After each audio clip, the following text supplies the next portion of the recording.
झी24 तास एक पाऊल पुढे। पंजाबमध्ये अकाली दल आणि भाजपची पुन्हा एकदा सत्ता येणार आहे। 46 वर्षांनंतर इतिहासाची पुनरावृत्ती पंजाबमध्ये होतीये।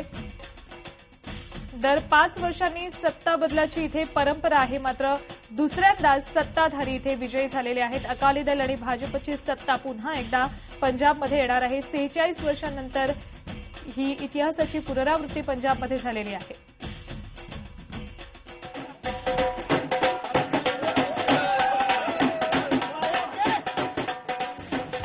राजकीय निरीक्षकांचा अंदाज चुकवत पंजाबमध्ये शिरोमणी अकाली दल भाजपनं पुन्हा एकदा सत्ता मिळवली।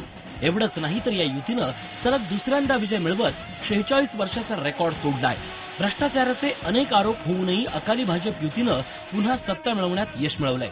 भ्रष्टाचाराचे आरोप, शहरी भागातला भाजपचा घटलेला जनाधार यामुळे सत्तांतर होईल अशी अपेक्षा काँग्रेसला होती, मात्र ती पूर्णपणे फोल ठरली आहे। मुख्यमंत्री प्रकाश सिंग बादल यांनी या विजयाचं श्रेय त्यांचे पुत्र आणि उपमुख्यमंत्री सुखबीर सिंग बादल यांना दिलंय।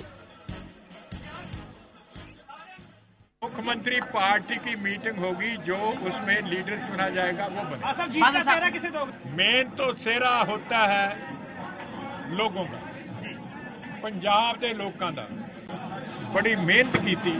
आज तक का पंजाब का ऐसा इतिहास है कि एक बार जिसका शासन रहता है वो रिपीट नहीं होता, पर इस बार पंजाब में भी फिर से एक बार भारतीय जनता पार्टी और अकाली दल को बहुमत मिला है और ये पहली बार हुआ है।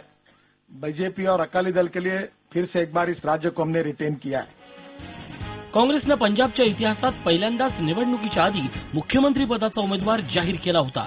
अमरिंदर सिंग यांना मुख्यमंत्री पदाचे उमेदवार म्हणून प्रोजेक्ट करून निवडणूक लढवली गेली आणि नेमकी ही चूक काँग्रेसला भारी पडली आणि निवडणुकीनंतर विरोधी सरकारला शुभेच्छा देण्याची वेळ मुख्यमंत्री पदाचे दावेदार असणाऱ्या अमरिंदर सिंग यांच्यावर आली।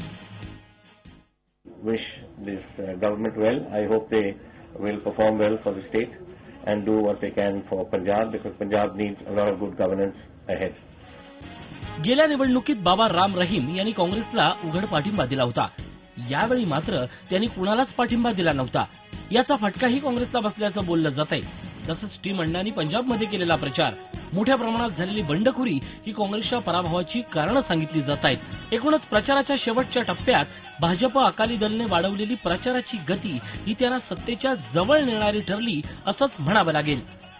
झी24 ताससाठी ब्युरो रिपोर्ट। झी24 तास एक पाऊल पुढे।